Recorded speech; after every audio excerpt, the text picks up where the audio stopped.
Fire powers are some of the most popular and overused powers ever. Too bad it's riddled with a mountain of problems. And I'm not just talking about being doused with water, but I have a lot of issues that go even beyond Ben 10. I'll be saving the worst for last. Let's start with Heat Blast. So Heat Blast in the episode And Then There Were 10 shows us how it's done, as a naive, freshly omnitrixed Ben Tennyson finds the watch and accidentally becomes the prime specimen of a pyro knight. Now, like any other kid, he's frightened out of his mind, thinking that he's on fire, but he's not. And like any other novice fire user, he begins to test the blaze, shooting cool fire blasts all over the forest, bending trees like paper and melting rocks like butter. However, as amazing as this might look, it creates a huge issue. Stop! Ben loses control of his flames and it ignites the forest completely. Unlike any other forest fire, it spreads rapidly. Now, this is no laughing matter, as fire getting out of control is incredibly hazardous, with wildfires spreading to even 1 million acres of land, like what happened in the 2020 August complex fire in California. Now, Ben got off pretty luckily, since Grandpa Max could assist him in stopping this disaster, but a spontaneous wildfire is easily claiming lives in the double or triple digits. So unless you don't care about your friends or family while you're testing out your pyrokinetic powers, you might be in a bit of trouble. Avatar Aang wasn't nearly as lucky as Ben with his first use of fire powers. In his lesson with Zhang Zhang, he learned the danger and the nature of the element, and how easily it can go haywire. It requires stable control as to not become chaotic and run rampant. However, an airbender's mindset isn't that suited for controlling the living flame, as they are free-flowing and chill. But fire is sort of like your girlfriend's birthday. If you're too nonchalant about how you handle it, you will get burnt. Aang learns this the hard way, as during his joyous fire manipulation session, he expels the flames into a very flashy move. If only our very flammable Katara wasn't around for that.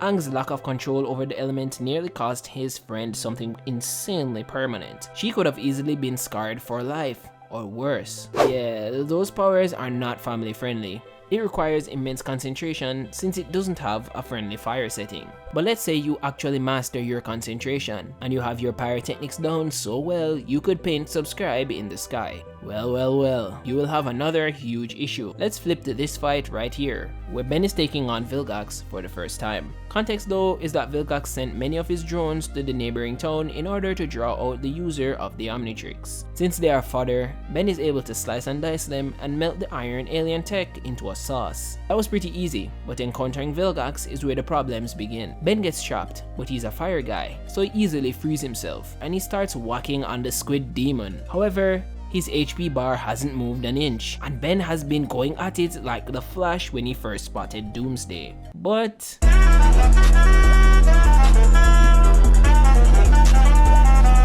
fire resistance was way too good, and watching how Vilgax was able to just tank that was really discouraging. And I know everyone's going to say in the comments that Vilgax is just built different, but let me show you another example that comes from a different show, where Fire fights Black Canary in the Justice League Unlimited series.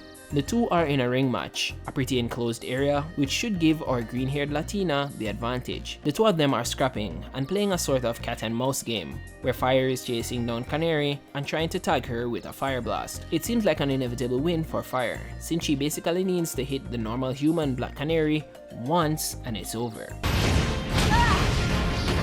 Bah, finally, she gets hit, but it's just some minor burns, and basically zero damage taken. Maybe it's about as bad as if you had a hot cup soup fall on your lap, and I know people might try to cope and say Fire wasn't trying to kill her, but she was being mind controlled here. Fire was definitely shooting to kill. Endeavor encounters a similar problem with the potency of his fire attacks, when he fought the Nomu that could regenerate. This entire fight forced him to drop a nuke that was of Hiroshima proportions in order to take him down. Endeavor has even bigger problems though with his fire powers, but we can talk about that in a few. Sunfire himself has had his own fire problems because his fire blasts did basically no damage to the DN aliens from the episode Everyone Talks About the Weather. And remember when Luffy just jumped into a mountain melting fire blast and just ate it up and said, "Konja!"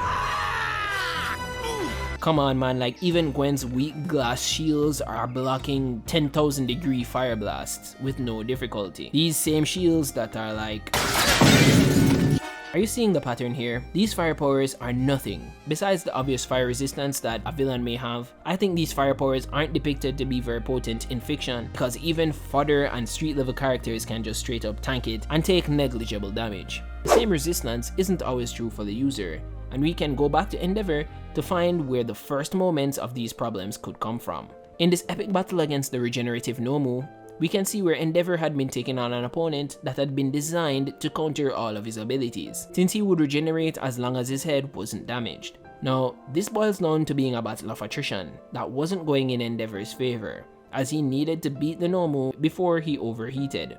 Now this basically means that if he overheats, he will run out of stamina and be unable to use his fire powers. So in this case, his fire powers are linked directly to his stamina. Overuse of it can cause exhaustion. However, his eldest son compounds on that weakness even more, as overheating for him isn't just a depletion of stamina, but it can be deadly. Dabi, since his younger age, has had incredible fire powers that are even hotter than Endeavor's. However, the problem that arises is his weak or non-existent resistance to his own flames, because each time he used his powers, it does recoil damage to him.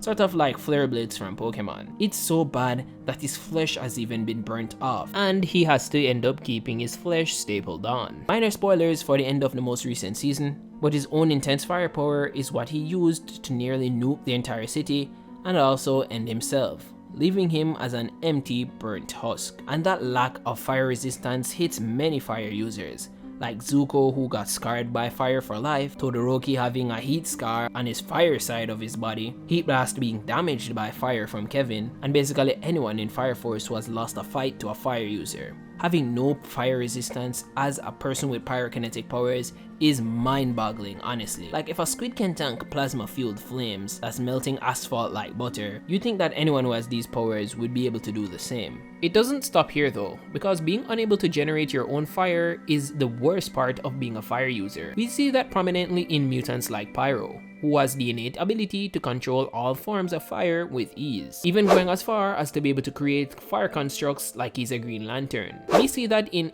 every iteration of the character, from the movies to the cartoons and even the Legos. But Pyro is like a badly written firebender from the M. Night Shyamalan Avatar movie. He just can't do it without some gas behind him. He isn't the only one with this horrendous issue, as it plagues Lamplighter from The Boys as well, who always has to carry around a fire source. And you'd think these guys would at least get the privilege of saying, hey, at least we resist fire. What the hell?